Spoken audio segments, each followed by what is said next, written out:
আমি মাহিয়া ইসলাম রাত্রি। এবারে এসএসসি পরীক্ষা দিয়েছি। পৃথিবীর সবকিছু ভালো লাগলেও পড়াশোনাতেই আমার যত অলসতা। পড়তে বসার কিছু সময় পর ঠিক ডোরেমন কার্টুনের নোবিতার মতো নিজেকে বলতে ইচ্ছে করে 1 ঘন্টা পরে নিয়েছি, এখন সময় গেম খেলার। হিহি। গেম খেলার আর সুযোগ হয়ে ওঠেনি কারণ গোল্ডেন প্লাস পেতেই হবে। দিনরাত পড়ে আলহামদুলিল্লাহ ভালোই হয়েছে পরীক্ষা। এখন অপেক্ষা রেজাল্টের। অপরদিকে সেই পচা রোদ ভাইয়ের জন্মদিন আজ। আমার এক বিন্দু যাওয়ার ইচ্ছা নেই, কিন্তু আমার পরিবারের সবাই মানে আমি বাদে কেন এত ভালোবাসে এটাই বুঝি না। এখন না যেতে চাইলে আমাকেই ঝাড়ি খেতে হবে। ধুর, ভালো লাগে না।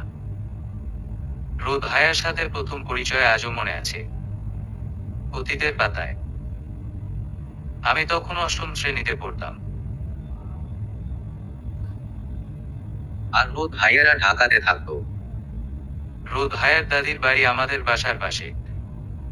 দাদি অনেক ভালো ছিলেন। তিনি কিছুটা রাগী হলেও আমাকে ভীষণ ভালোবাসতেন। আমি দুষ্ট এটা দাদিও জানতেন, তবুও আমার মিশুকে স্বভাবের জন্য আমায় কখনো বকেননি।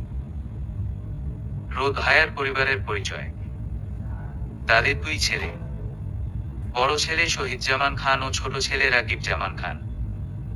শহীদ চাচার 1 ছেলে ও 1 মেয়ে, শিমুল ও শিমলা। আর রাকিব চাচার 2 ছেলে। বড় ছেলে আহনাফ খান রোদ ও ছোট ছেলে আরিয়ান খান রাধে। সেদিন স্কুল থেকে ফিরে বাসার সামনে অনেক লোক দেখেছিলাম। কিছু বুঝে ওঠার আগেই শুনতে পেলাম দাদি আর নেই। কল্পনার বাইরে জীবনে কিছু ঘটলে মানুষ নিশ্চুপ হয়ে যায়, আমিও ঠিক তাই হয়েছিলাম। সেদিন সন্ধ্যা নাগাদ দাদির পুরো পরিবার আত্মীয় চলে আসেন। সবার মাঝে সেদিন দেখেছিলাম এক কোণে নিশ্চুপে বসে চোখের পানি বিসর্জনে ব্যস্ত কেউ। মুহূর্তের এক ঝলকে আমার কি হলো জানি না, ভীষণ রকম মায়া জন্ম নিল। অবুঝের মতো তার কষ্ট নিবারণের আশায় তার পাশে বসে বলেছিলাম, ভাইয়া কেঁদো না। আর বলার সাথে সাথে আমার দিকে এক ঝলক তাকিয়ে নিজের চোখ মুছে নিয়েছিল। কিছুটা অবাক হয়েছিলাম। তারপর কি মনে করে আবার দৃষ্টি দিল আমার দিকে, কিন্তু তার এ দৃষ্টিতে চোখগুলো লালার রাগের আভাস দেখেছিলাম। ভয় পেয়ে দৌড়ে বাড়ি এসেছিলাম। বর্তমান। আজ রোদ ভাইয়ের জন্মদিন। রোদ ভাইয়ের মা আহিদা চাচি আমায় ভীষণ ভালোবাসে, আর আমিও। রাধিক তো অনেক কিউ। আমায় কখনো আপু বলে ডাকেনি, রাতের পরই বলে ডাকে। আমারও ভীষণ ভালো লাগে, ও মাত্র 1-এ পড়ে, কিন্তু ওর কথা অনেক পাকনা। অপরদিকে সন্ধ্যায় সবাই তৈরি হচ্ছে। রোদ ভাইয়ের মা আমার জন্য শাড়ি পাঠিয়েছিলেন, কিন্তু আমি পরা তো দূরের কথা, ঠিক মতো হাঁটতেও পারি না। তাই ঈদের একটা গাউন লাল আর গোল্ডেন মিক্স পরলাম। খোলা চুল, কোমর ছাড়ানো, বড় দুল, হালকা লিপস্টিক, কাজল, আর কিছু না। কিন্তু বাইরে যেতেই মাম এসে জোর করে মেকআপ করে দিন। তারপর আমার ছোট ভাই রোহিত হাত ধরে নিয়ে গেল। ওদের বাড়িতে ঢুকেই নজর পড়লো আমার মামনির। রোদ ভাইয়ার মা কি নিখুঁত সুন্দর, এই মানুষটাকে দেখলে মন ভালো হতে বাধ্য। মামনি, ওমা কি সুন্দর লাগছে, আমার মেয়েটাকে নজর না লাগে বলে কাজল লাগিয়ে দিলেন। একটু লজ্জা পেয়ে হেসে দিতেই সিঁড়ির দিকে নজর গেল। মুহূর্তে থমকে গেলাম। হ্যাঁ, রোদ ভাইয়া 6 ফিট হাইটের, কালো টি শার্ট, কালো প্যান্ট, কালো সান গ্লাস, টিরিম করা দাড়ি, কালো জুতা, কালো ঘড়ি, ফর্সা মুখ। খুব এত সুন্দর হতে কে বলছে? এত সুন্দর হলে শুধু তাকিয়ে থাকতে মন চাই। এসব ভাবনার মাঝে কোনো পুরুষের কথা কানে এলো। রোদ, এইভাবে তাকিয়ে নিজেকে কতটা ছোট করবি বেয়াদব মেয়ে, ধমক দিয়ে। এই লোকটা আমার সাথে ভালোভাবে কথায় বলতে জানে না, খাটাস ভাবের গাড়ি, মেজাজ খারাপ করার ওস্তাদ। বিড়বিড় করতে করতে সামনে দেখি আমার রাদীপ বাবু দাঁড়িয়ে। রাদীপ, রাতের পরই তুমি আমার সাথে দেখা না করে এখানে কি করো? রাগ করছিলাম, কিন্তু তোমার সাজুগুজুতে রাগ করতেও পারলাম না। রোদ, রাদীপ কি এত কথা বলো ওই মেয়ের সাথে? রাদীপ, ওই মেয়ে কাকে বলো? হ্যাঁ, ও আমার রাতের পরী। তুমি মন খারাপ করো না, রাতের পরী ভাইয়া তো জানোই কেমন। রোদ, আমি তোমার বড় রাদীপ, এটা মাথায় রেখে কথা বলবা। অবশ্য যার সাথে এত মিশো সেই একটা বেয়াদব, তুমি আর কি শিখবা? এবার আর কথা না বলে থাকতে পারলাম না। বললাম, এই তখন থেকে শুধু শুধু বেয়াদব বেয়াদব করছেন কেন? কি বেয়াদবি করছি বলেন? আমাকে না রাগানো পর্যন্ত আপনার কি ভালো লাগে না? রোদ রাগী দৃষ্টিতে তাকিয়ে বললাম, নিজেকে এত গুরুত্বপূর্ণ মনে করো না, ঠিক আছে? আহনাফ খান, রোদের আর কোনো কাজ নাই ওনাকে নাকি রাগিয়ে সময় নষ্ট করব? আমি কিছু বলতে নিতেই উনি বন্ধুদের সাথে রাজ্যের ব্যস্ততা দেখাতে লাগলেন, যেন আমাকে চেনেই না। রোদ ভাইয়ার বাবা চাচা ডাকলেন সবাইকে। রোদ ভাইয়া কেক কাটবে তাই কেক কেটে প্রথমে ওনার মা, তারপর রাদীপ ওনার বাবাকে খাওয়ালেন। তারপর রোহিত বাবা মামকে খাওয়ালেন। আর আমি যে একজন আছি তিনি দেখেও দেখলেন না। ওখান থেকে সরে আসতে গেলেই চাচা রোদ ভাইয়াকে আমায় কেক দিতে বললেন। কেক জিনিসটা বরাবর আমার ভীষণ পছন্দের, তাই কেক অবশেষে খেতে পারবো বলে দাঁড়িয়ে পড়লাম। কিন্তু রোদ ভাইয়া তো রোদ ভাইয়াই। কেক খাওয়ানোর জন্য এগিয়ে এসে আমি হা করতেই মুখে না দিয়ে গালে লাগিয়ে দিলেন। কেমন যে লাগে, কোথায় সবাই রাগ করবে তা না, উল্টা আমাকে দেখেই সবার হাসি আর থামছে না। রোদ ভাইয়াকে কেক মাখানো আমকে দিয়ে হবে না। ধুর, মেজাজটাই খারাপ হয়ে গেল। বাসাতে চলে যেতে গেলে রাদীপ আসলো সামনে। রাদীপ, রাতের পরই দেখো তোমার জন্য টিস্যু আনছি। বসো, মুখ মুছে দেয়। এক ভাই জ্বালানোর ওস্তাদ আর এক ভাই নিরাময়। এই বাবুটা এত ভালো যে শুধু আদর করতে মন চায়। বিড়বিড় করে রাদীপকে বললাম, তুমি অনেক ভালো বাবু। এত কিউট গাল টেনে গালে একটা পাপ্পি দিতেই কোথা থেকে রোদ এসে ওকে নিয়ে চলে গেল। অবাক হলাম। এইভাবে টেনে নিয়ে যাওয়ার কি আছে? অচেনা কেউ বলে উঠল, ভাই সুন্দরী। ভাই বলে চলে আসতে গেলেই সামনে এসে দাঁড়ালো। কিছুটা বিরক্তি নিয়ে তাকাতেই ছেলেটা হ্যাবলার মতো হাসলো আর বলল, আমি তোমাকে হাই দিলাম, তুমি বাই দিলে কেন? Bad manners. অচেনা কাউকে আমি হাই দেই না। আরে আমি রোদের বন্ধু, তো পরিচিত হলাম না। এমনিতে মেজাজ খারাপ ছিল, তার উপরে এই বিরক্তি করলো। আমার খুব বেশি মেজাজ খারাপ হলে কি বলি না বলি নিজেও জানি না। তাই রাগের বসেই বলে দিলাম, পরিচিত হয়েছেন দেখে কি এখন নাচতে হবে? মুখের কথা বের হতে না হতে কারো হাসির শব্দ কানে আসলো। তাকাতেই রোদ ভাইয়াকে জীবনের প্রথম হাসতে দেখলাম। ভীষণ সুন্দর তার হাসি। উঠেই মানুষটার হাসিও মানুষটার মতোই সুন্দর। শুধু আমার সাথে ধমক ছাড়া কথাই বলতে পারে না। একটু এভাবে হাসি খুশি থাকলে কি হয়? আমার ভাবনার মাঝেই এসব ভাবতে ভাবতে হঠাৎ চাচা, রোদ ভাইয়ার বাবা সবাইকে ডাকলেন। সবাই যাওয়ার পর যা বললেন তা শুনে আমার মাথায় যেন আকাশ ভেঙে পড়ল। এটা কিভাবে সম্ভব?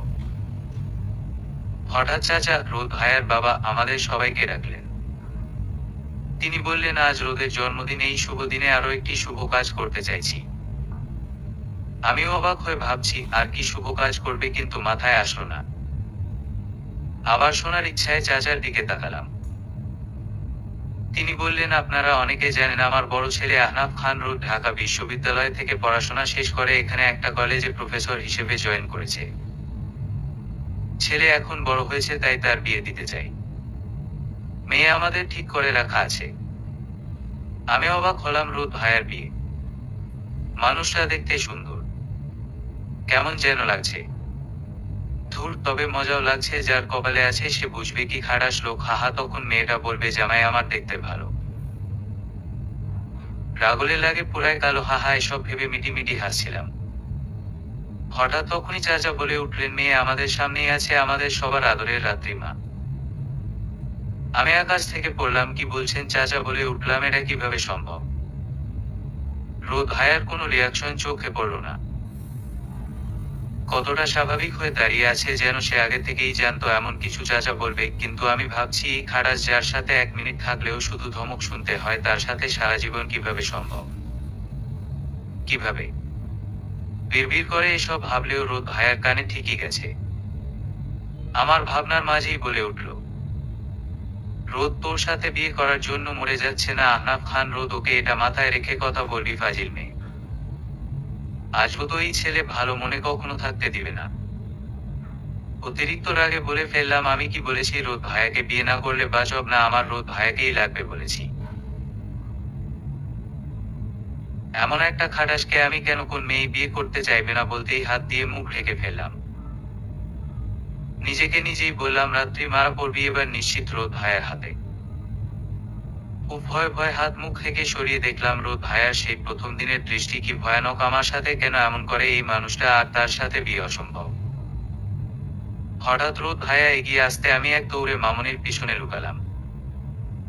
তবুও রোদ ভাইয়া বলে উঠল, রোদ আমি খাটাস হলে তুই কি এক নাম্বার ঝগড়টে মেয়ে। আমার সাথে বেয়াদবির ফল তোকে সময় আসলেই বোঝাবো, মনে রাখিস। আমাদের কথার মাঝেই হঠাৎ চাচা বলে উঠলেন, চাচা দুজনেই চুপ করো, আর কেউ কোন কথা বলবা না। এই বিয়ে আমার মা মানে রোদের দাদি ঠিক করে রেখে গেছেন। তিনি অনেক আগে এ বিষয়ে আমাদের বলেছেন, শুধু রাত্রির এসএসসি পরীক্ষার অপেক্ষায় ছিলাম। রোদ ও রাত্রি তোমাদের দুজনকেই তোমাদের দাদি ভীষণ ভালোবাসতেন, তার কথা কি তোমাদের জীবনে গুরুত্ব না? আমি অবাক হলাম, দাদি? এখন কিভাবে না বলবো, দাদি যেমন ভালোবাসতেন আমিও তো খুব ভালোবাসতাম। আমার দাদিকে কখনো দেখার সুযোগ হয়নি। ছোট থেকে রোদ ভাইয়ার দাদি আমার নিজের দাদি ছিল। কি করব এখন এসব ভাবতে ভাবতে রোদ ভাইয়া বলে উঠল, রোদ আমার দাদির কথা আমার জীবনে অনেক গুরুত্বপূর্ণ, আর কারো জীবনে নাই গুরুত্ব থাকতে পারে। আমার নিজের দাদি, অন্য কারো তো নিজের না যে কথার মূল্য দিবে। কথাটা যে আমাকে বললেন সরাসরি বললেই পারেন। রাগে দুঃখ হয়ে বলেই দিলাম, আপনি কতদিন থাকছেন? আমি ছোট থেকে এখানে থাকি। আমার দাদি এটা বুঝছেন, আপনার থেকে আমায় বেশি ভালোবাসে, আর আমিও ভীষণ ভালোবাসতাম, এখনো ভালোবাসি অনেক। বলে তাকিয়ে দেখলাম রোদ ভাইয়া ভীষণ মন দিয়ে কথাগুলো শুনছেন। চাচা বললেন, তাহলে তোমাদের মতো হ্যাঁ বলে মানলাম। আমার ভীষণ কান্না পাচ্ছে, শুধুমাত্র দাদির কথা আমার জীবনে অনেক গুরুত্বপূর্ণ, তাই মেনে নেওয়া ছাড়া আর কোন উপায় নেই। এমন নয় যে রোদ ভাইয়াকে আমার পছন্দ না, তাকে যে কোনো মেয়েরই পছন্দ হতে বাধ্য। আর সত্যি বলতে প্রথম দেখাতে কোনো এক ভালো লাগা তৈরি হয়েছিল, সাথে ভয়ও পেয়েছিলাম। এত রাগ আমাকে যে সহ্য করতে পারে না, তার সাথে সারা জীবন কিভাবে থাকবো? এসব ভাবনার মাঝেই মামুনি বললেন, আজই ছোটখাটো ভাবে বিয়েটা সেরে ফেলবো। পার্লার থেকে সাজাতে চলে আসবে, এখনই যাও রাত্রি মা, ঘরে যাও। আমি থমকে গেলাম, আজই এত তাড়াতাড়ি? মামনি রাদীপকে বললেন, মামনি তোমার রাতের পরি আজ থেকে তোমার ভাবি হবে, তুমি খুশি তো? রাদীপ, ভাবি মানে কি মা? মামনি তোমার রোদ ভাইয়ার বউ হবে। তোমার রোদ ভাইয়া বিয়ে করবে আজকে। এখন থেকে তোমার রাতের পরি আমাদের সাথে থাকবে, আমাদের বাড়িতে। রাদীপ, রাতের পরি আমার ভাবি কেন হবে? তুমি তো আমার রাতের পরি, বলো তাহলে ভাইকে বিয়ে কেন করবা? রাদীপ সোনা, কি করে বোঝায় তোমায় বিয়ে যে কেন করতে রাজি হয়েছি তা যদি তুমি বুঝতে। রাদীপকে একটু আদর করে বোঝালাম, বললাম আমি যাতে তোমাদের কাছে সব সময় থাকতে পারি, তাই তোমার ভাইয়া আমাকে বিয়ে করে আনবে। এই যে আমি তোমাকে কত ভালোবাসি, আমি তোমার ভাইয়াকে বলেছি আমার রাদীপ বাবুর সাথে আমি থাকতে চাই, তাই তো এই বিয়ে হয়ে তোমার ভাবি হয়ে আসবো, বুঝছো বাবু? তুমি খুশি হও নাই? রাদীপ, সত্যি শুধু আমার কাছে থাকার জন্য ভাবি হয়ে আসবা? আমি কিন্তু ভাবি বলে ডাকবো না, রাতের পরি বলেই ডাকবো ওকে। অবশেষে বাবুটাকে কোনোভাবে বোঝানো গেল, সরি সোনা তুমি অনেক ছোট, তাই সত্যিটা বলতে পারলাম না। এসব ভাবনার মাঝেই চোখ গেল রোদ ভাইয়ার দিকে, চোখাচোখি হতেই চোখ সরিয়ে দুজন দুদিকে তাকালাম। চারিদিকে তাকিয়ে দেখি বিয়ের একটা আমেজ ইতিমধ্যে তৈরি হয়ে গেছে। তারপর রাদীপকে বললাম, ওকে বাবু। মামনি এসে বললেন, মামনি আমার রোদ অনেক বোঝার ছেলে, হয়তো একটু মাথা গরম, কিন্তু ভীষণ ভালো মনের ছেলে। তোমার মামনি যে মিথ্যা বলে না এটা তো জানো। বিশ্বাস রাখো, যখন আমার রোদ তোমায় ভালোবাসবে তখন বুঝবা তোমাদের দাদি কোন ভুল করেনি। জীবনটা কতটা সুন্দর তখন উপলব্ধি করবা। আমি বলবো না তোমাকে মানায় নিতে, তুমি নিজের বাড়িতে যেভাবে থাকো এখানেও সেভাবেই থেকো। আমি তোমাকে আগে থেকেই নিজের মেয়ের মতো ভালোবেসেছি, আর এখন তুমি আমার মেয়ে, আর আমি তোমার সবচেয়ে ভালো বন্ধু। কখনো মন খারাপ হলে, রোদের কথায় কষ্ট পেলে আমাকে বলবা, আমি সব সময় তোমার পাশে আছি মা। আমি মুগ্ধ হয়ে শুনছি, এই মানুষটা এত ভালো। শাশুড়ি কারো এত ভালো হয়? আল্লাহ আমার ভাগ্যে এত ভালো শাশুড়ি মা রেখেছেন। খুশিতে দু ফোঁটা পানি ঝরে গেল অজান্তেই। মামনি, চোখে পানি মুছে দিলাম, আমার সোনা মা কান্না করে না। আমার কোন কথা কি খারাপ লাগছে? আমি সাথে সাথে বললাম, না মামনি, তুমি এত ভালো কেন? আর রোদ ভাইয়া এত রাগী? মামনি একটু হেসে, রোদ ও ভালো, ধীরে ধীরে বুঝবি, তখন বলবি মামনি তোমার থেকে ও তোমার ছেলে ভালো, মিলিয়ে নিস। বলেই বললেন, পার্লার থেকে সাজে মেয়েরা চলে আসছে, বিছানায় বেনারসি শাড়ি, গহনা, কসমেটিক্স সব আছে, তৈরি হয় নাও। মামনির কথা মতো ঘরে আসলাম। লাল খয়েরি রঙের মধ্যে গোল্ডেন রঙের শাড়ি, কাজ কি সুন্দর, মনটাই ভালো হয়ে গেল। আমাকে সাজানো শুরু করতেই আমার আজ বিয়ে কেমন এক অজানা অচেনা অনুভূতি হচ্ছে। মনের ভেতর অস্থিরতা কাজ করছে, এ কেমন অনুভূতি? বিয়ে নিয়ে প্রতিটা মেয়ের অনেক স্বপ্ন থাকে, আমারও ছিল। বিয়ে তো হবেই ইনশাআল্লাহ। কিন্তু যাকে কখনো কল্পনা করিনি তার সাথে, হ্যাঁ মানুষটিকে আমার ভীষণ পছন্দ, কিন্তু বিয়ে হবে তা কখনো ভাবি নাই। এসব ভাবনার মাঝেই আমার সাজুগুজু শেষ হয়ে গেছে। হঠাৎ সামনে দেখি রাদীপ বাবু দাঁড়িয়ে। রাদীপ অবাক হয়ে তাকিয়ে, দুই হাত মুখে দিয়ে এক দৃষ্টিতে তাকিয়ে বললাম, রাতের পরি, তুমি কি আমার সেই রাতের পরি? এত সুন্দর সাজুগুজু, 1 মিনিট মায়ের ফোনে কিছু পিক তুলি বলতাম। রাদীপের কথা শুনে একটু হেসে পোজ দিচ্ছিলাম, তখন দেখলাম দরজায় কেউ হেলান দিয়ে 2 হাত ভাঁজ করে শেরওয়ানি পরে এক দৃষ্টিতে আমার দিকে তাকিয়ে আছে। হ্যাঁ, রোদ ভাইয়া আজ তার সৌন্দর্য আরো এক ধাপ বেশি মনে হচ্ছে। এদিকে রাদীপ চিৎকার করে বলছে, রাদীপ ওইদিকে, ভাইয়ারে কি দেখো? পিক তুলি আমি আর তুমি তাকায় আছো ভাইয়ার দিকে, তাহলে কিভাবে হয়? রাদীপের কথায় লজ্জা পেলাম ভীষণ। এই ছেলেটা মুখের উপর বলার কি খুব দরকার ছিল? রোদ ভাইয়া কি ভাবলো কে জানে, অবশ্য তার ভাবনা তো আমার জানা আছে, ভাবছেন হয়তো বেয়াদব মেয়ে, এর বেশি আর কি ভাববেন। কিন্তু 1 মিনিট উনি কেন এখানে আসছিল আর আমার দিকে বা কেন তাকিয়েছিল? ধুর, ওনাকে বোঝা আমাকে দিয়ে হবে না। এসব ভাবনার মাঝে ইমাম এসে খুব আদর করলো আর আমাকে নিয়ে আমাদের বাসায় আসলো সবাই। বিয়ের কাজী নাকি এখানে আসবেন, এখানে বিয়ে হবে। অবশেষে রাত 10টা নাগাদ কাজী এলেন। আমার কেমন যেন লাগতে শুরু করলো, যার সাথে আমি ভীষণভাবে অপরিচিত। বাড়ির পাশেই রোদ ভাইয়ার বাড়ি, তবুও কেন এত কষ্ট হচ্ছে, নিজের মাঝে কথাগুলো ভাবছিলাম। হঠাৎ কানে আসলো, বলো মা কবুল। আমি থমকে গেলাম, কখন কাজী এসে পড়েছিল ঠিকই পাইনি। শুধু একটা কথা কানে আসছে, যা সবাই বলে চলছিল অনবরত, বলো কবুল, কিন্তু আমি পারছি না। দাদির কথার মূল্য দিতে গিয়ে রাজি হয়েছি ঠিক, কিন্তু এত তাড়াতাড়ি সব হবো সেটা ভাবিনি। ভাবনার মাঝেই রাদীপ বলে উঠল, রাদীপ, রাতের পরই যেন রোদ ভাইয়া তো সাথে সাথে কবুল বলে দিচ্ছে, তুমি বলছো না কেন? তুমি কি আমাদের কাছে থাকতে চাও না? আরো অবাক হলাম, রোদ ভাইয়া এত তাড়াতাড়ি কবুল বলে দিল। শুধুই কি দাদির কথার মূল্য দিতে সব মাথার উপর দিয়ে যাচ্ছে, কিছু বুঝতে পারছি না। হঠাৎ মামনি এসে পাশে বসলেন, বললেন, মামনি শোনা মা, আমার কোন অস্থিরতা হলে আমাকে বলো, বিয়ে যে সব মেয়েকে করতেই হয়, এটি ফরজ, প্রত্যেককে জোড়ায় জোড়ায় সৃষ্টি করেছেন আল্লাহ। আমার রোদের সাথে তোমার ভাগ্যের জোড়া ঠিক করে রেখেছিল আল্লাহ, তাই বিয়ে হচ্ছে। আমার উপর বিশ্বাস রাখো, আমার রোদ তোমায় ভীষণ সুখী রাখবে ইনশাআল্লাহ। কবুল বলে দাও। এই যে মামনি এত আদর ভালোবাসা দিয়ে বোঝালো যে আমি আর না করতে পারলাম না। অবশেষে 3 কবুলের মাধ্যমে বিয়ে সমাপ্ত হলো। রাত 11টায় বিদায়ের ব্যবস্থা করা হলো। সবকিছু কেমন স্বপ্নের মতো মনে হচ্ছে। আমরা যা কল্পনা করি না তা হঠাৎ জীবনে ঘটলে স্বপ্ন ব্যতীত আর কিছু মনে হয় না, যার সত্যটা উপলব্ধি করতে কিছুটা সময়ের প্রয়োজন হয়। আজ রোদ ভাইয়ের জন্মদিন ছিল। জন্মদিন খেতে গিয়ে ওই বাড়ির বউ হয়ে যাবো তা ভাবিও নাই। এসব ভাবনার মাঝেই আমার ছোট ভাই রোহিত এসে আমাকে জড়িয়ে ধরে কাঁদতে লাগলো। আমিও নিজেকে সামলাতে পারলাম না, আমিও জোরে কান্না করে দিলাম। আমার ভাইটা আমার বন্ধু বেশি। রোহিত, আপু চলে যেও না। তুমি জানো না রাতে আমি ভয় পেলে তোমায় ডাকি, এবার আমি কাকে ডাকবো? আপু তুমি যেও না।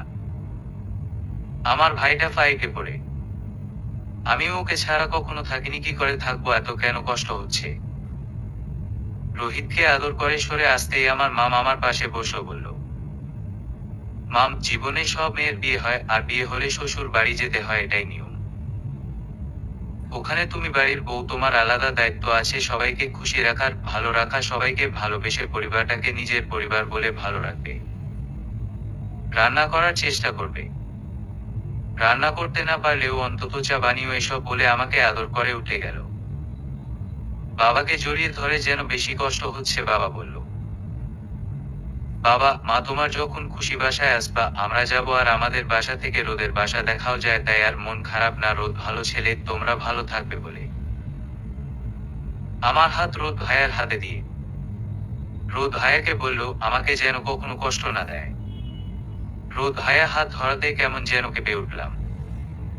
রোদ ভাইয়া বলল, রোদ ভীষণ ভালো রাখবো, চিন্তা করবেন না চাচা। এদিকে আমার কান্না থামাতে আমি ব্যর্থ। ভীষণ কষ্ট হচ্ছে, বুক ফেটে কেমন কান্না পাচ্ছে। এর মাঝেই হঠাৎ কারণই শ্বাস উপলব্ধি করলাম, কানের কাছে তাকাতেই রোদ ভাইয়াকে দেখে অবাক হলাম। রোদ ভাইয়া বলে উঠল, রোদ শোনো, সবার জীবনে কখনো একটু মেঘ জমে, আর জমে থাকা মেঘ কখনো বৃষ্টি হয়ে ঝরে।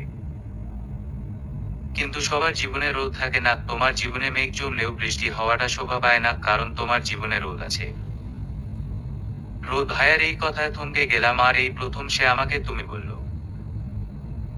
কেমন যেন হার্ট বিট বেড়ে গেল, অন্যরকম অস্থিরতা শুরু হলো কি জানি। রোদ ভাইয়া বুঝলো কিনা ধীরে ধীরে আমার হাত থেকে নিজের হাত সরিয়ে নিয়ে একটু দূরে দাঁড়ালেন। আমি যেন একটু স্বস্তি পেলাম। তারপর রাদীপ হুট করে কোথা থেকে এসে আমার হাত ধরে বলল, রাদীপ, রাতের পরই চলো, বাসায় যেতে হবে তো, তুমি কান্না করো না, আমি তোমাকে অনেক বেশি ভালোবাসি তো। এই বাবুটাকে ভালো না বেঁচে কেউ থাকতে পারবে না। ওর এই কথাগুলো ভীষণ মায়া সৃষ্টি করে, তাই ওর হাত ধরে বেরিয়ে এলাম নিজের বাড়ি থেকে মামুনির বাড়ি, অর্থাৎ আমার শ্বশুর বাড়ি। মামুনি আমাকে আর রোদ ভাইয়াকে পাশাপাশি দাঁড় করিয়ে মিষ্টি খাওয়ালেন। তখন রাদীপ বাবুও খেতে চাইলো, ওকেও খাওয়ালো। তারপর আমাকে রোদ ভাইয়ার ঘরে মামুনি বসিয়ে চলে গেলেন। রোদ ভাইয়ার ঘরটা ভীষণ পরিপাটি গোছানো, ভালো লাগছে। গোছানো ঘর কার না ভালো লাগে, কিন্তু আমি পুরাই অগোছালো, কোন কাজই ঠিক মতো করতে পারি না। বাসর ঘর নিয়ে ভাবতাম আমার বাসর ঘর হবে শুধুই গোলাপ ফুল দিয়ে, কারণ গোলাপ ফুল ভীষণ পছন্দের। কিন্তু এই ঘরে গোলাপ কেন, কোন ফুলের ফনেই। এসব ভাবনার মাঝে হঠাৎ রোদ ভাইয়া ঘরে প্রবেশ করলেন। রোদ ভাইয়া রুমে প্রবেশ করতেই আমি নড়েচড়ে বসলাম। আমার দিকে এক নজর তাকিয়ে ওয়াশরুমে গেলেন সোজা। শাড়ি পরার অভ্যাস না থাকায় কেমন যেন অস্বস্তি হচ্ছে। ওয়াশরুম থেকে বের হয়ে আমার দিকে এক দৃষ্টিতে তাকিয়ে আছে, ভীষণ অস্বস্তি নিয়ে বললাম, রোদ ভাইয়া কিছু বলবেন? উনি ওইভাবে তাকিয়ে বললেন, রোদ, শাড়িটা চেঞ্জ করে আসো, একটু ফ্রেশ হয়ে আসো। আমি সাথে সাথে উঠে লাগেজের মধ্যে শাড়ি খুঁজছিলাম, কারণ আসার সময় আমার মাম বলেছিলেন শাড়ি পরতে, কিন্তু শাড়ি পরতেই পারি না, তবুও চেষ্টা করতে চাইলাম। হঠাৎ তখনই রোদ ভাইয়া বলে উঠলেন, রোদ, তোমার শাড়ি পরতে হবে না, তুমি যেটাতে কমফোর্ট ফিল করবা সেটাই পরবা, ওকে? আমি সাথে সাথে মাথা নাড়লাম, যার অর্থ হ্যাঁ। মনের মধ্যে খুব ভালো লাগছে আমার এই অস্বস্তি উনি এত সহজে বুঝবেন ভাবতে পারিনি। তারপর লাগেজ থেকে টি শার্ট আর প্লাজো নিয়ে ওয়াশরুমের দিকে যেতে নিতেই হঠাৎ ঢেকুর উঠে গেল। এমন অপ্রত্যাশিত ঘটনা ঘটবে ভাবিও নাই, লজ্জায় তাকাতে পারলাম না। মাথা নিচু করে দাঁড়িয়ে আছি, বা যেন আটকে গেছে। তখন হঠাৎ রোদ ভাইয়া বলে উঠলেন, রোদ, বেডসাইড টেবিলে অ্যাসিডিটির মেডিসিন রাখা আছে, ফ্রেশ হয়ে এসে আগে মেডিসিনটা খেও। আমি আরো লজ্জায় পড়লাম। ঢেকুর উঠার আর সময় পেল না, হাত প্রেস্টিজ বলে আর কিছু থাকলো না। মাথা নিচু করে ওয়াশরুমের দিকে পা বাড়াতেই রোদ ভাইয়া বলে উঠলেন, রোদ, রাত শোনো। আমি থমকে গেলাম। আজ পর্যন্ত কেউ কখনো এই নামে ডাকেনি। বুকের ভেতর ধু করে উঠল, কিন্তু ভীষণ ভালো লাগলো যেটা প্রকাশ না করে। রোদ ভাইয়ার দিকে তাকালাম, তিনি বললেন, রোদ, রাত, আমাদের যেহেতু বিয়ে হয়েছে আমি আশা করব আমাকে আর ভাইয়া বলে ডাকবে না, আর এখন থেকে আর আপনি নয় তুমি বলবে, ওকে? আমি আরেক দফা অবাক হলাম, এত তাড়াতাড়ি কিভাবে এতদিনের অভ্যাস চেঞ্জ করব। অবাক হয়ে বলেই ফেললাম, আমার একটু সময় লাগবে বলে মাথা নিচু করে ভাবছিলাম নিশ্চয় এখন ধমক খেতে হবে, কিন্তু আমার ভাবনা সরিয়ে উনি বললেন, রোদ, অবশ্যই সময় লাগবে, এটাই স্বাভাবিক, সময় নাও, তবে চেষ্টা করো, ওকে? আমি মাথা নাড়লাম, যার অর্থ ওকে বলে ওয়াশরুমে গেলাম। ওয়াশরুম থেকে চেঞ্জ করে এসে দেখি রোদ ভাইয়া খাবার নিয়ে বসে আছেন। উনি বললেন, রোদ, তুমি যে সন্ধ্যা থেকে কিছু খাওনি সে খেয়াল আছে? আগে মেডিসিনটা খাও, তারপর খেয়ে নাও খাবারগুলো। আমি ভাবনায় পড়ে গেলাম, আজ নতুন কোন রোদ ভাইয়াকে দেখছি? এ কি সেই রোদ ভাইয়া যে ধমক ছাড়া কথায় বলতে পারতো না কখনো? ভাবনার মাঝেই রোদ ভাইয়া আবার বললেন, রোদ, রাত বলছি বলে কি রাগ করলে? শোনো, রাগ করলে ও তুমি আমার কাছে রাতে থাকবে, আমার ব্যক্তিগত রাত, তুমি বুঝেছো? আর রাত বলে শুধু আমিই ডাকবো, মনে থাকবে? আমার কানে শুধু তার একটা কথাই বাজছে, ব্যক্তিগত রাত তুমি। এসব ভাবনার মাঝেই আমি মাথা নাড়লাম, যার অর্থ মনে থাকবে। উনি আমাকে তার পাশে বসতে বললেন, আমিও সাথে সাথে বসলাম। মেডিসিন আর পানি এগিয়ে দিলেন খাওয়ার জন্য, আমি খেয়ে নিলাম। তারপর খাবারের ঢাকনা সরাতে আরো অবাক, সেই জন্মদিনের কেক উনি মনে করে এনেছেন, ভাবতেই পারছি না। আমার ভাবনার মাঝেই বললেন, রোদ, কি হলো, খাওয়া? আমারও তেমন খাওয়া হয়নি। আমার কি হলো জানি না, আমি বলে উঠলাম, আসেন একসাথে এক প্লেটে খেয়ে নেয়। মুখের কথা বের হতে দেরি মনে হলো উনি ভীষণ খুশি হয়ে সাথে সাথে প্লেটের আরেক পাশ থেকে খেতে শুরু করলেন। আমিও খেয়ে নিলাম। খুব ক্ষুধা লেগেছিল। আমি খুব কম খাবার খাই, কিন্তু সময়ের খাবার সময়ে না খেলে অসুস্থ হয়ে পড়ি। খাওয়া শেষ করে সামনে তাকিয়ে দেখি রাদীপ বাবু চোখ ডলতে ডলতে এগিয়ে আসলো, হাতে একটা বালিশ। রাদীপ বলল, রাদীপ, রাতের পরই আমি এখানে তোমার সাথে ঘুমাবো, আমাকে নিবে না? কি বলবো ভাবতেই হঠাৎ মামুনি এলেন রুমে। বললেন, মামুনি, রাদীপ এখানে কি করো? এখানে ঘুমানো যাবে না, তোমার প্রবলেম আছে বলে। কানে কানে রাদীপকে কি যেন বললেন, তারপর রাদীপ লজ্জা মাখা মুখ নিয়ে বলল, রাদীপ, আমি তোমার কাছে রাতে থাকবো না, থাকলে তোমাদেরই বিছানা পচা হবে বলেই জিহ্বা বের করে দৌড়ে চলে গেল। বুঝলাম হিসুর প্রবলেম। রোদ ভাইয়া বাদে আমি আর মামুনি জোরে হেসে ফেললাম। তারপর মামুনিও চলে গেল। রোদ ভাইয়া বলে উঠলেন, রোদ, রাত পাখি, অনেক রাত হয়ে গেছে, শুয়ে পড়ো। আমার বুকের ভেতর আবার ধুক করে উঠল। রোদ ভাইয়া আবার বলে উঠল, রোদ, কি হলো, এসো, নাকি সারা রাত দাঁড়িয়ে থাকবা? আমি সাথে সাথে বিছানার এক কোণে এসে শুয়ে পড়লাম, কিন্তু ভীষণ আনকমফোর্টেবল লাগছে। জানি না আমার এ অস্বস্তি বুঝলেন কিনা, বলে উঠলেন, রোদ, এত আনকমফোর্ট ফিল করার কিছু নাই রাত পাখি। আমি তোমার একান্তই ব্যক্তিগত, তাই নিশ্চিতভাবে ঘুমিয়ে পড়ো। ওকে, আসসালামু আলাইকুম। আমাকে কি হার্ট অ্যাটাক করানোর ইচ্ছা আছে নাকি? এসব কথা এইভাবে আগে তো কোনোদিন বলেনি। এসব ভাবনার মাঝেই উনি বললেন, রোদ, তোমার এই ছোট মাথায় এত চিন্তা নিও না রাত পাখি। সালামের উড় দিয়ে ঘুমিয়ে পড়ো। আমি সাথে সাথে বললাম, ওয়ালাইকুম আসসালাম। আবার ভাবতে লাগলাম, উনি কি মনের কথাও বোঝেন? ধুর, এত কিছু সত্যিই আমার মাথায় ঢুকবে না। চোখ বন্ধ করতেই একরাশ ক্লান্তিতে ঘুমিয়ে গেলাম। মনে হলো মাই ঘুমালাম কে এখন ডাকে। প্রচন্ড বিরক্তি নিয়ে বসে সামনে রোদ ভাইয়াকে দেখলাম, ভয় পেয়ে গেছিলাম। তারপর ধীরে ধীরে মনে পড়লো, ও গতকাল তো ওনার সাথে আমার বিয়ে হয়েছে। এসব ভাবনার মাঝেই উনি বললেন, রোদ, রাত পাখি, উঠে পড়ো, ফজরের আজান দিছে, নামাজ পড়তে হবে তো। আমি এত অবাক হয়তো কখনো হয়নি। এই রোদ ভাইয়া যেন অন্য কেউ, কিন্তু ভীষণ ভালো। উনি আবার বললেন, রোদ, আমি অন্য কেউ না, রাত, আমি তোমার হাজবেন্ড। আমি থমকে গেলাম, এই মানুষটা কি মনের কথাও বুঝতে শুরু করেছে। আবার বললেন, রোদ, যাও, রাত অজু করে এসো, একসাথে নামাজে দাঁড়াবো। আমি সাথে সাথে মাথা হ্যাঁ বোধক বলে ওয়াশরুমে গিয়ে অজু করে এলাম। তারপর একসাথে দুইজন নামাজ পড়লাম। প্রতিটি মেয়ে এমন স্বপ্ন দেখে, আল্লাহ আমার ভাগ্যে এত ভালো করেছেন, নিজেকে ভীষণ সৌভাগ্যবতী মনে হচ্ছে। নামাজ শেষে আমি উঠে বিছানাতে বসতেই উনি কোরআন তেলাওয়াত শুরু করলেন। কি মধুর কণ্ঠ, ভীষণ শান্তি লাগছে। চোখ বন্ধ করে শোনার মধ্যেই উনি বললেন, রোদ, শুধু শুনলে হবে না, রাত কাল থেকে তুমিও তেলাওয়াত করবে। আমি মাথা নাড়লাম, যার অর্থ হয়। তারপর দুজনেই শুয়ে পড়লাম। তারপর উনি কিছু দোয়া করে আমার মাথায় ফু দিলেন। আমি চোখ বন্ধ করে ফেললাম। উনি বললেন, রোদ, রাত। চোখ বন্ধ করেই বললাম, হুম। রোদ তাকাও আর শোনো। আমি সাথে সাথেই চোখ খুললাম। উনি আমার দিকে এক দৃষ্টিতে তাকিয়ে বললেন, রোদ। ভাইয়া বললেন, রোদ জানি হুট করে বিয়েটা হয়েছে, তবুও পরশু থেকে পড়াশোনা শুরু করো। চাচা চাচির কাছে শুনেছি তুমি যথেষ্ট ভালো স্টুডেন্ট, কিন্তু পড়তে চাও না। এটা তোমার থেকে অপ্রত্যাশিত।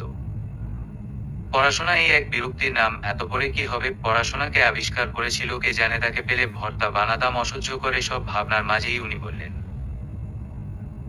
রোদ আমি কিছু বলেছি রাত? আমি সাথে সাথে বললাম, শুনেছি তো। রোদ শুনেছ? তাহলে কিছু না বলে কি এত ভাবো? পড়াশোনাটা একদমই ভালো লাগে না। এসব ভেবে খুব সাহস নিয়ে বলেই ফেললাম, আমার সত্যি বলতে পড়তে ভালো লাগে না। উনি বললেন, রোদ আচ্ছা একটা কথা বলো, আমাদের সবার কি মেডিসিন খেতে ভালো লাগে? আমি সাথে সাথে বললাম না। তারপর ভাবছি হঠাৎ এমন প্রশ্নের মানে কি, এত ভাবতে পারছি না। কিন্তু সত্যি আমার নিজেরই মেডিসিন খেতে ভালো লাগে না। রোদ তবুও আমরা খাই কেন?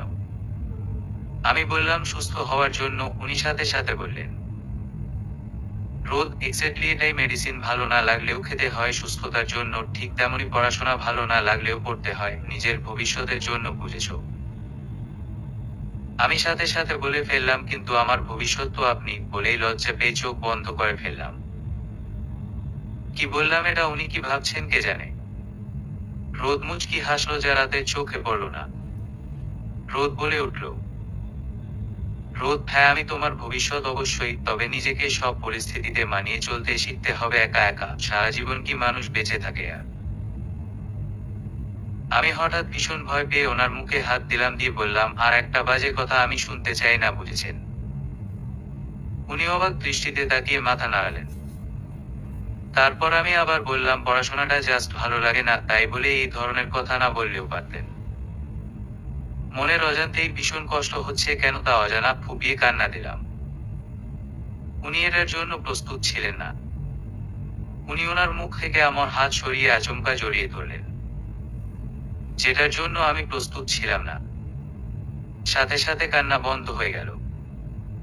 উনি আমার মাথায় হাত বুলালেন, ধীরে ধীরে বললেন, রোদ সরি, রাত পাখি আমি বুঝতে পারিনি তোমাকে হার্ট করার কোন ইচ্ছা ছিল না। তুমি আর কখনো কান্না করো না। পরম আদরে চোখের পানি মুছে দিলেন, বললেন, রোদ আমি মাথায় হাত বুলাতে বুলাতে ঘুমিয়ে পড়ো। আমিও চোখ বন্ধ করতেই গভীর ঘুম এসে ধরা দিল। সকালে ঘুম আগে আমার ভাঙলো। উনার হাত এখনো আমার মাথায়। অন্যরকম ভালো লাগছে, এক কথায় ভীষণ ভালো অনুভূতি। উনাকে দেখতে মাশাআল্লাহ, এত কিউট আমার জামাই, আর এত ভালো। আমি এতটা ভাগ্যবতী হব কখনো ভাবিনি। আল্লাহর রহমত ছাড়া কিছু না। আর মনেই উনার সিল্কি চুল এলোমেলো করে দেওয়াল ঘড়িতে তাকিয়ে দেখি 8টা বাজে। সূর্যের আলো উঠেছে অনেক আগেই। এসি বন্ধ করে জানালার পর্দা সরালাম। বেশ ঠান্ডা বাতাস হচ্ছে। আবার মনে হলো উনি জেগে যেতে পারেন, তাই জানালা বন্ধ করে এসি অন করে ওয়াশরুমে গেলাম।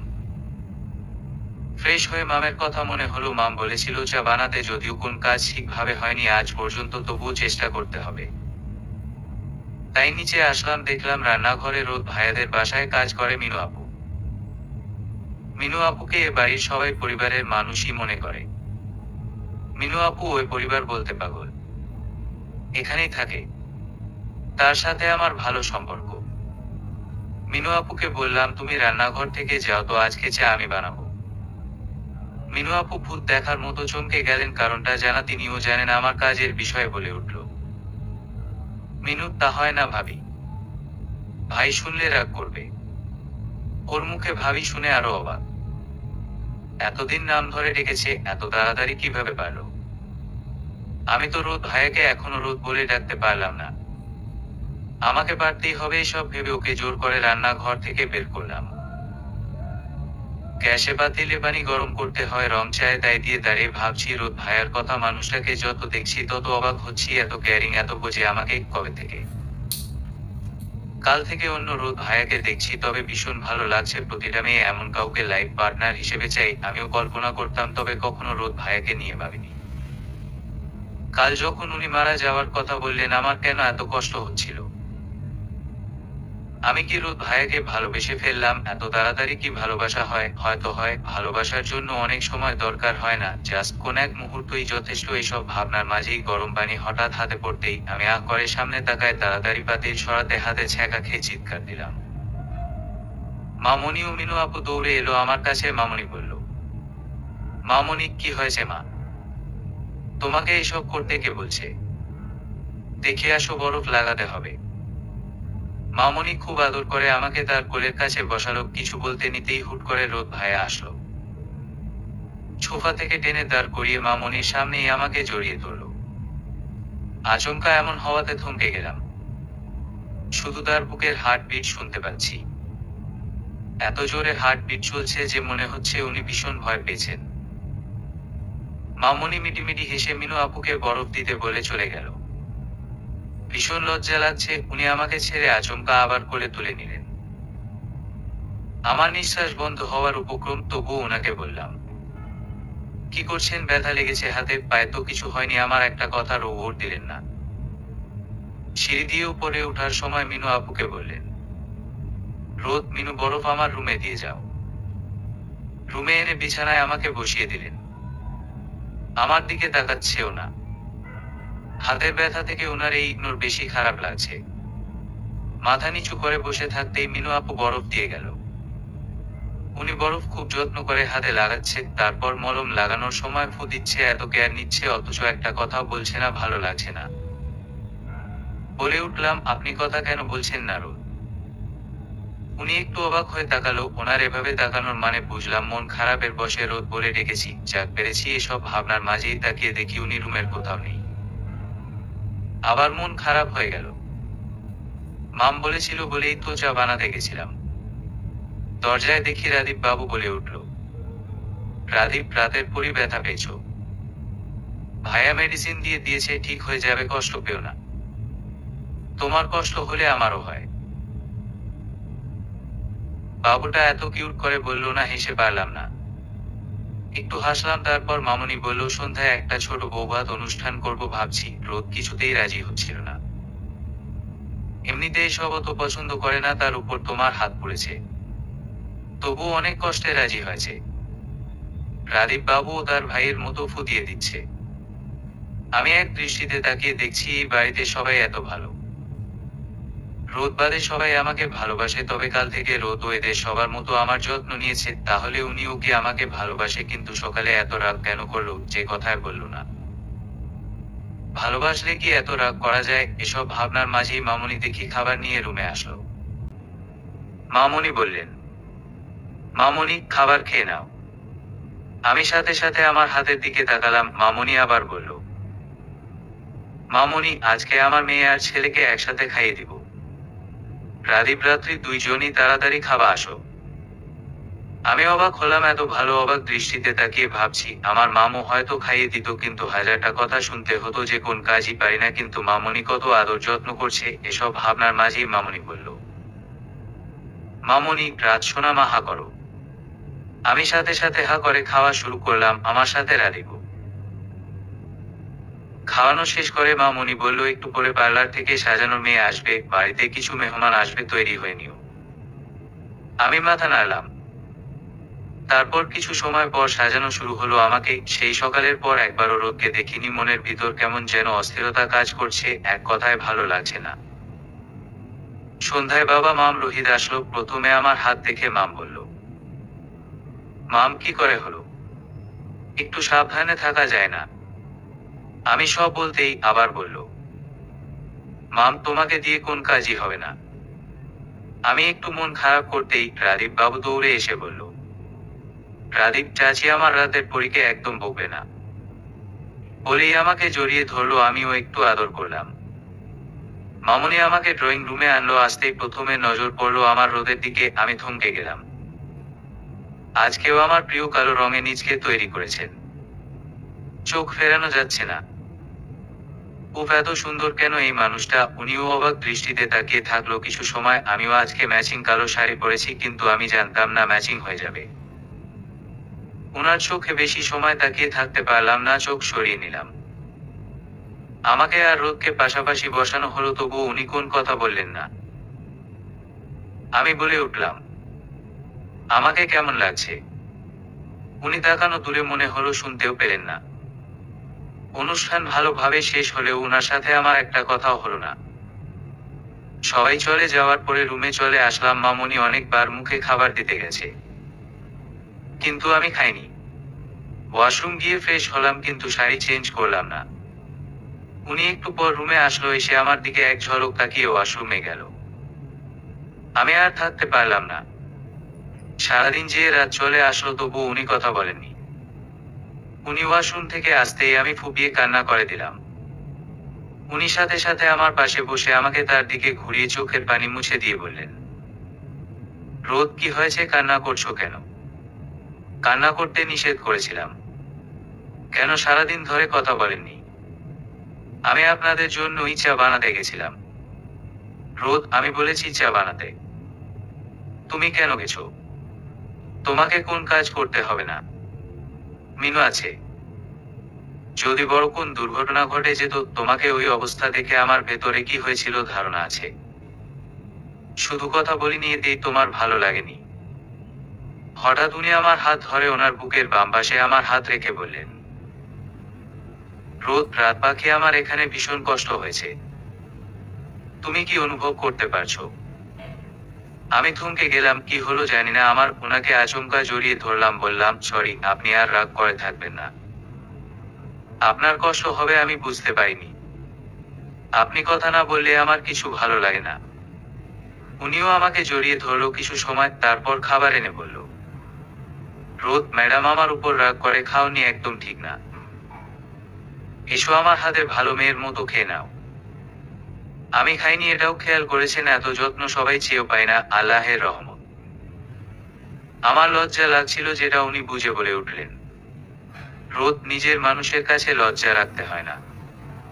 আমি অবাক হয়ে খেতে শুরু করলাম আর ভাবতে লাগলাম, এত বোঝে কিভাবে। উনিও কি আমাকে ভালোবাসেন?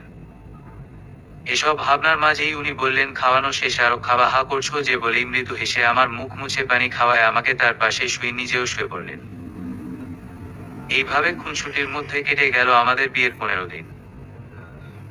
অনেক জোরটা কেটে গেছে রোদের সাথে। ইন্টারে উঠার আগেই অঙ্ক এর সূত্র পড়তে হচ্ছে তার কথায়। আজকে এসএসসির রেজাল্ট। চিন্তায় শেষ, উনি আজ কলেজ ছুটি নিয়েছেন। আমার রেজাল্ট মোবাইলই দেখছেন, দেখে বলে উঠল, রোদ, A+ আসছে। মনটা খারাপ হয়ে গেল, গোল্ডেন হয়নি। মন খারাপ হতে দেখে উনি বললেন, রোদ, মন খারাপ করো না। ইন্টারে ভালো হবে ইনশাআল্লাহ। একদম মন খারাপ না। বাড়িতে সবাই অনেক আদর করলো, ভীষণ ভালো লাগছে। আল্লাহের রহমত। রোদ এসে বলল, রোদ, আজ বড় চাচুরা সবাই আসবে। আমাদের বিয়ের সময় বড় মা একটু অসুস্থ ছিলেন, তাই আসতে পারেনি। মন খারাপ আর না ওকে। ওকে। সন্ধ্যা নাগাদ ওনারা এসে পড়লেন। বড় চাচা চাচি অনেক আদর করলেন। আমাকে একটা নেকলেস দিলেন। শিমুল ভাইয়া বিয়ে করেছিলেন, আমার অজানা ছিল। যাই হোক, ভাবিও অনেক ভালো। শুধু শিমলা আপু এসেই রোদকে জড়িয়ে ধরলো। আমি স্বাভাবিকভাবে নিয়েছি কাজিন বোন, কিন্তু যখন আমার সাথে পরিচয় করালো মনে হলো আমাকে দেখলই না। রাতে টেবিলে খাওয়ার সময় সব সময় আমি রোদের বাম পাশে চেয়ারে বসি। আজকে সব ছিঁড়ে সবাই বসে, ওই একটা সিট খালি ছিল। আমি বসতে যেতেই হুট করে শিমলা আপু এসে বসে পড়লেন। মন খারাপ নিয়ে দাঁড়িয়ে থাকতেই রোদ আমার হাত সবার সামনে ধরে তার চেয়ারে নিজে একটু সরে আমাকে বসিয়ে দিল। ভীষণ লজ্জা লাগছিল। শিমলা আপু ছাড়া সবাই মিটিমিটি হাসলো। খেয়ে সাথে সাথে রুমে আসছি। অনেক সময় পরও দেখলাম রোদ রুমে আসেনি, তাই নিচে গিয়ে দেখি শিমলা আপুর সাথে গল্পে ব্যস্ত। আমি সামনে যেতেই রোদ হাসলো। আমিও একটু হেসে শিমলা আপুর দিকে তাকাতেই মেজাজ খারাপ হয়ে গেল। রোদের সাথে গল্প এর ওছিলায় উনি রোদের কোলের কাছে যাচ্ছে, বারবার আবার আমার দিকে তাকিয়ে বাঁকা হাসি দিল। বুঝলাম ইচ্ছা করেই এমন করছেন। রাগ উঠলে এই এক জ্বালা, নিজের মধ্যে থাকি না। তাই হুট করে রোদের হাত ধরলাম। উনি অবাক দৃষ্টিতে তাকাতেই আমি বললাম, ঘুম পায়, চলেন ঘুমাবো। উনি সাথে সাথে উঠে আসতে চাইলে শিমলা আপু বললেন, শিমলা, রোদ ভাইয়ার সাথে একটু গল্প করছি, জামাই ছাড়া কোনো বউয়ের ঘুম হয়নি এমন কথা শুনি নাই। আরো রাগ উঠলো বলে ফেললাম, জামাই ছাড়া কার ঘুম হয় কি না হয় সেটা আমার দেখার বিষয় না, কিন্তু আমার জামাই ছাড়া আমার ঘুম হয় না। বলে উনার হাত ধরে রুমে চলে আসলাম। উনি হতভম্ব এর মতো তাকিয়ে আছেন। রুমে এসে আমার দিকে এখনো এক দৃষ্টিতে তাকিয়ে আছে। আমি বললাম, কি এভাবে তাকিয়ে থাকার মানে কি? রোদ, তুমি কি জেলাস?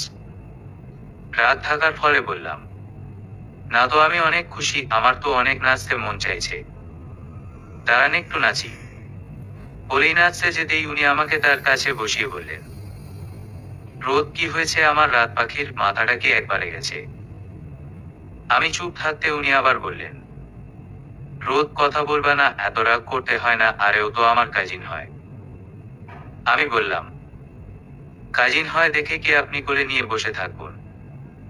আমার কথায় কিছু সময় অবাক দৃষ্টিতে তাকিয়ে বললেন, রাত কি বলো এসব? আরে ও আমার কাজিন, ভাই বোন একটু গল্প করছিলাম। আচ্ছা তাহলে আমিও আমার কোন কাজিন ভাইয়ের কোলের কাছে গিয়ে গল্প করব? ভাই বোনই তো, তাই না? উনি একটু রাগী দৃষ্টিতে তাকিয়ে বললেন, রোদ, এখন বকা দিলে তো কেঁদে ভাসাবাসো, তুমি যা চাইবে সেটাই হবে। ওর থেকে দূরত্ব বজায় রাখবো, খুশি? আমি বললাম, উনি যদি আপনাকে ভাইয়ের নজরে দেখতো আমি কিছু বলতাম না, কিন্তু আমার মনে হয় সে আপনাকে পছন্দ করে। রোদ বললেন, রোদ, তুমি ভুল ভাবছো। যদি তেমন কিছু হতো আমি ঠিক বুঝতাম, বুঝছো, আর আমি নিজের বোনের মতো দেখছি। আমি বললাম, আপনি তো আন্ডা বোঝেন। উনি একটু আমার দিকে ভুরু কুঁচকে তাকিয়ে আমার হাত ধরে বিছানায় শুয়ে নিজেও আমার পাশে শুয়ে আমার মাথায় হাত বুলাতে লাগলেন। এটা প্রথম দিন থেকে তার অভ্যাস, আমারও ভীষণ ভালো লাগে, তবে আমি প্রকাশ করি না। দুজনেই ঘুমিয়ে গেলাম। ফজরের নামাজে প্রথম দিন থেকে আমায় ডেকে আমরা একসাথে নামাজ পড়ি, আজকেও ব্যতিক্রম হলো না। সকালে নাস্তা করে রোদ কলেজে চলে গেছে, তাই আমি আর রাদীপ বসে গল্প করছিলাম। হঠাৎ শিমলা আপু রুমে প্রবেশ করতেই রাদীপকে বললেন, শিমলা, রাদীপ নিচে যাও তো, তোমার ভাবির সাথে একটু গল্প করি। রাদীপকে ভাবি ও আমার রাতের পরিউকে। শিমলা আপু একটু মুখ ভাঙালেন, বললেন, শিমলা, ওকে তোমার পরি নাকি রাতের পরি? রাদীপকে নিচে পাঠাতে একটু মিথ্যা বলি। রাদীপ, জানো তোমার জন্য শিমুল ভাই কি যেন এনেছে। রাদীপ, আমি একটু আসছি, রাতের পরি।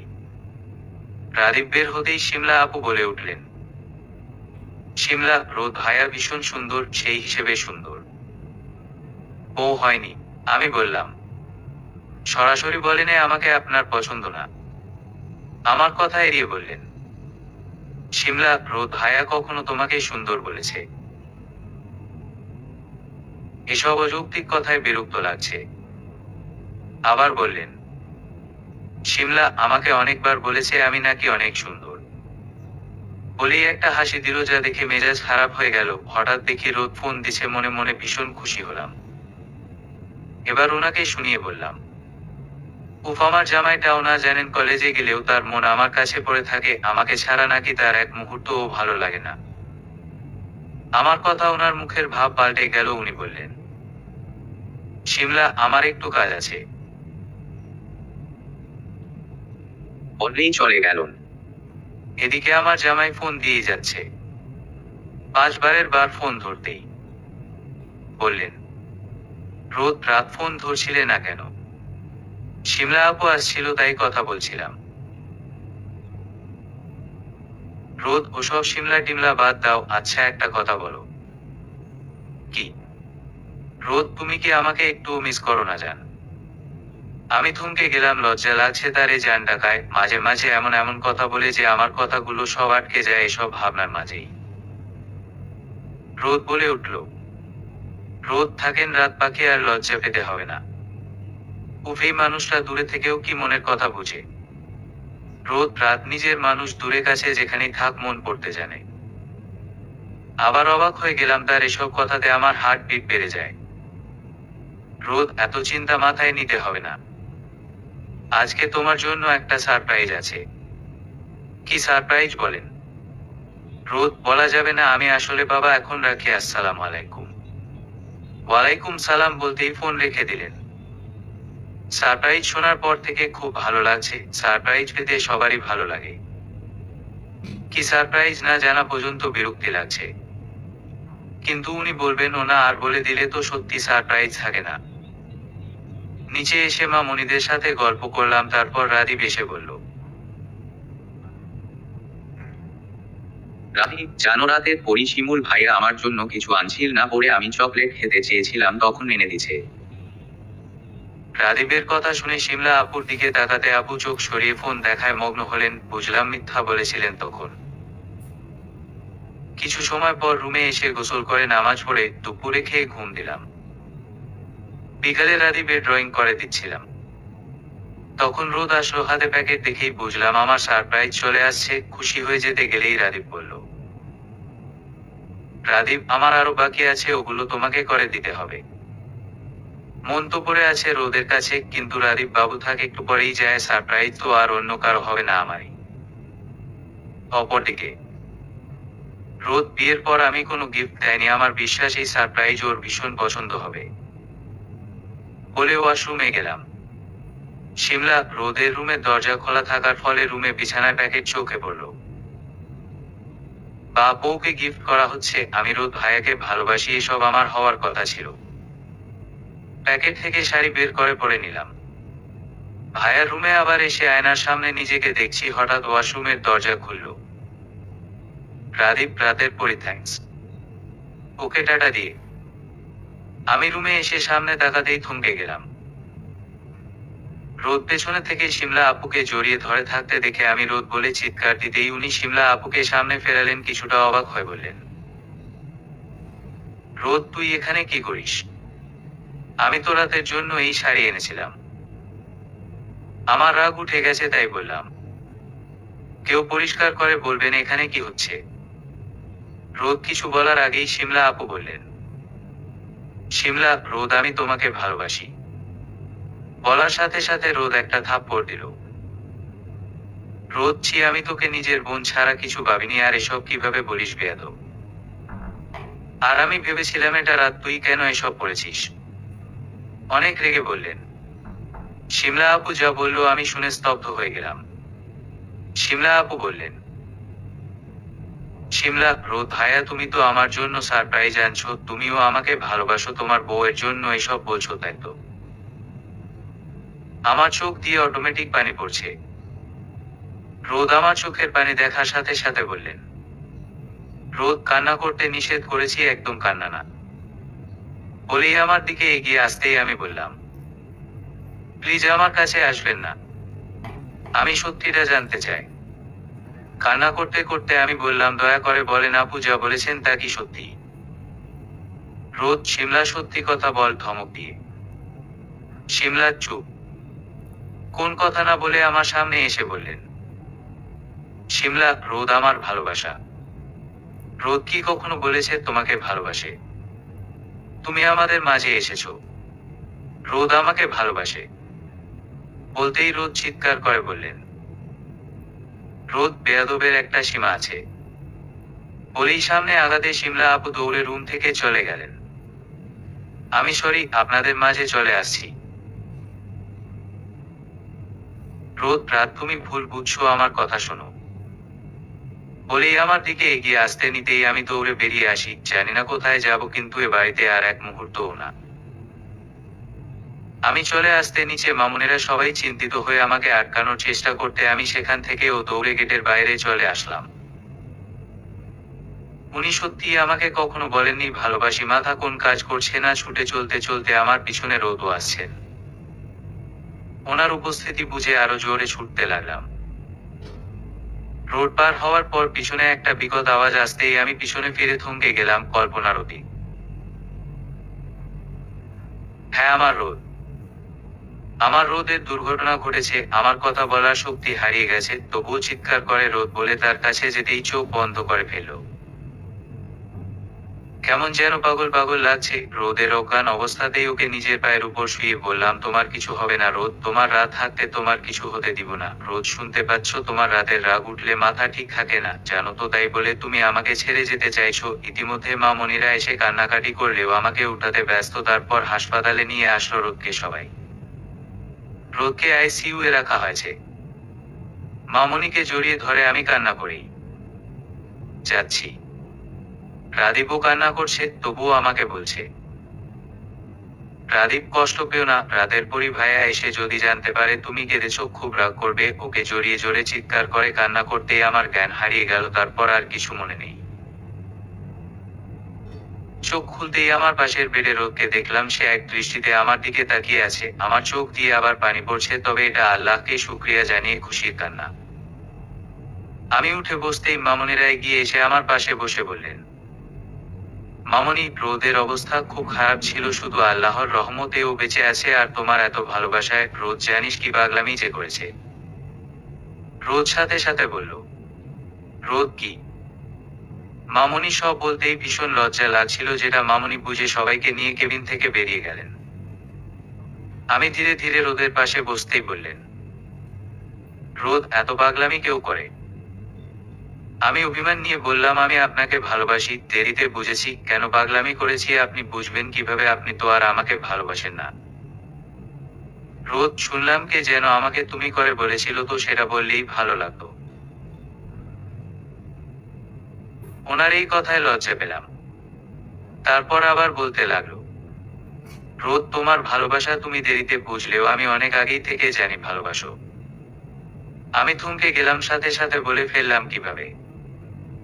রোদ, আমাদের বিয়ের রাতে আমি যখন নিজের মারা যাওয়ার কথা মুখে আনতেই তুমি ফুপিয়ে কান্না করে দিয়েছিলে, মনে আছে? এখন বলো কেন কেঁদেছিলে? ভীষণ ভয় লাগছিল, তুমি ছাড়া নিজেকে ভাবতে কান্না পেয়ে গেছিল। রোদ মৃদু হেসে বলল, রোদ, রাত পাখি, তোমার মুখে তুমি শুনে আমি নিজেকে সুস্থ উপলব্ধি করছি। ওনার কথায় এত কিছুর মাঝেও আবার লজ্জা পেলাম। আবার বলল, রোদ, তোমার ওই ভয় পাওয়া মুখ দেখেই আমি তোমাকে অনুভব করেছিলাম। তোমার ওই অস্থিরতা আমাকে জানান দিয়েছিল তুমি আমাকে ভালোবাসো। তুমি বলতে পারো ভালোবাসা একদিনে কিভাবে হবে, আমি বলবো ভালোবাসার জন্য অনেক সময়ের প্রয়োজন নেই, যে কোনো একটা মুহূর্তই যথেষ্ট। এরপর বউ ভাতের দিন যখন হাত পুড়িয়ে ফেলেছিলে, সারাদিন তোমার সাথে যখন কথা না বলায় তুমি রাতে কান্না করেছিলে, আমি সেদিনও তোমার ভেতরে ভালো না থাকার কারণ উপলব্ধি করেছিলাম। আর সিমলাকে তোমার ওই জেলা, সেটাও তোমার ভালোবাসার বহিঃপ্রকাশ। আর আমার এই দুর্ঘটনা, তোমার এই পাগলামি, আমাকে হারিয়ে ফেলার ভয়, জানো তো, হারানোর ভয় প্রিয়জনের প্রতি ভালোবাসা আরো বাড়িয়ে দেয়। রাত পাখি, তুমি কখনো আমাকে বলনি ভালোবাসো, আমি চাইবো না যে বলো, কারণ তোমার এই অপ্রকাশিত ভালোবাসায় আমার ভীষণ পছন্দের। অপ্রকাশিত ভালোবাসার গভীরতা বেশি। একটা কথা মনে রাখবে, সবসময় মুখে ভালোবাসি বললেই সেটাই ভালোবাসা নাও থাকতে পারে, কিন্তু তোমার মনের গভীরে যে কখনো আমার জন্য রাগ, অভিমান, অস্থিরতা, কষ্ট, ভালো লাগা, মায়া, জেলাস থাকে, সেটা মুখে ভালোবাসি বলার থেকে আমি হ্যাঁ জানি ভালোবাসো এই উপলব্ধি আমাকে অনেক বেশি ভালো রাখে। আমি মুগ্ধ হয়ে তার কথা শুনছি, এই মানুষটা এত বোঝে আমাকে। এসব ভাবনার মাঝেই রোদ আবার বলল, রোদ, আচ্ছা, আমি যদি কখনো তোমাকে মুখে ভালোবাসি না বলি, তাহলে আমার ভালোবাসা কখনো বুঝবে না। আমি কিছু বলতে নিতেই আবার বলল, রোদ, আচ্ছা, আমি যখন তোমার কান্নামাখা মুখ সহ্য করতে না পেরে তোমাকে হুট করে জড়িয়ে ধরি, তখন তুমি কি আমার ভালোবাসা উপলব্ধি করতে পারোনি? যখন তোমার হাত পুড়ে গেছিল, আমার ভেতরের অস্থিরতা কি আমার ভালোবাসা প্রকাশ করেনি? আমি তোমার উপর রাগ করে কথা না বলায় তুমি অভিমান করে কান্না করেছিলে, আমার ভেতরে কতটা কষ্টে এতটা রাগ জমেছিল, তুমি কি ভালোবাসার আভাস পাওনি? রাত পাখি, মানুষ নিজের মানুষের উপরই রাগ করে, তুমি কি জানো না? হুটহাট তোমাকে জড়িয়ে ধরায়, তোমার মাথায় প্রতিদিন হাত বুলানো, সবটায় তোমার আমার ভালোবাসার আভাস পাওয়ার কথা, তোমাকে আমার বলা কথা, আমাকে কি মিস করো না জান? এখানে আমি তোমাকে অনেক মিস করেছি। তোমার এক মুহূর্ত পাশে না থাকা আমাকে একাকী মনে করায় এটাই বুঝিয়েছি। ভালোবাসি শুধু মুখে বলার মধ্যে আমার কাছে ভালোবাসা না, তোমার অপ্রকাশিত ভালোবাসা আমি উপলব্ধি করতে পারলে তুমি কেন পারলে না? আমি নিস্তব্ধ হয়ে গেছি। এই মানুষটা এত ভালোবাসে আমাকে, অথচ আমি বোঝা তো দূরের বিষয়, তাকে ভুল বুঝলাম। আমি বললাম, আমাকে কি আরেকটা সুযোগ দিবা তোমার অপ্রকাশিত ভালোবাসা উপলব্ধি করার জন্য? আমার কথায় রোদ মৃদু হেসে হাত বাড়িয়ে দিল তাকে জড়িয়ে ধরার জন্য। খুশিতে কেঁদে তাকে শক্ত করে জড়িয়ে ধরলাম। শুরু হলো নতুন পথ, যেখানে শুধুই ভালোবাসা বিদ্যমান, তবে অপ্রকাশিত। সময় চলে যায়, সময়ের মতো কেটে গেছে 5 বছর। রোদ আর রাতের জীবনে এসেছে তাদের ছোট পরী আহিরা খান রোদেলা। এই নামটি রাত ও রোদ দুজনেই তাদের নামের সাথে মিলিয়ে রেখেছে। রোদেলার বয়স আজ 3 বছর। আজ তার জন্মদিন। রোদেলা কোথায় তুমি? আমার রাগ উঠিও না। রোদ, কি হয়েছে? রাত পাখি, এত রাগ করতে নেই আমার। রোদেলা মাকে রেডি করাও। তোমার রোদেলা মাকে খুঁজে চলছি, সে কি আমার কোনো কথা শোনে? তাকে জামা পরানোর জন্য দাঁড় করিয়ে রেখে এসে দেখি সে নেই। হুট করে জড়িয়ে ধরলো, রাগটা নিমিষেই কোথায় হারিয়ে গেল। হ্যাঁ, এতদিনে তার এই অপ্রকাশিত ভালোবাসা আমি গভীরভাবে উপলব্ধি করেছি। এসব ভাবনার মাঝেই আমার কপালে ভালোবাসার পরশ দিলেন। আমি মৃদু হেসে সরে আসতেই দরজায় দেখি রাদীপের কোলে আমার মেয়ে রোদেলা। রাদীপ, রাতের পরই তোমার মেয়ে, তার একমাত্র চাচুর নাম বলতে পারে না। রোদেলা, লাদীপ চালো আমি তোমার কাছে, তোমার সাথে খেলবো, এখন রেডি হব না? রাদীপ রাগ করে তাকাতেই আমি আর রোদ জোরে হেসে দিলাম। তারপর জোর করে রোদেলাকে রেডি করে জন্মদিন উদযাপন করলাম সবাই। রাত 11টায় ওকে ঘুম পাড়িয়ে বেলকনিতে এসে দাঁড়াতে হঠাৎ পেছনে থেকে জড়িয়ে ধরলো কেউ। সাথে সাথে বুঝলাম আমার রোদ। আমি মৃদু হেসে বলে উঠলাম, জানি ভালোবাসো। সমাপ্ত।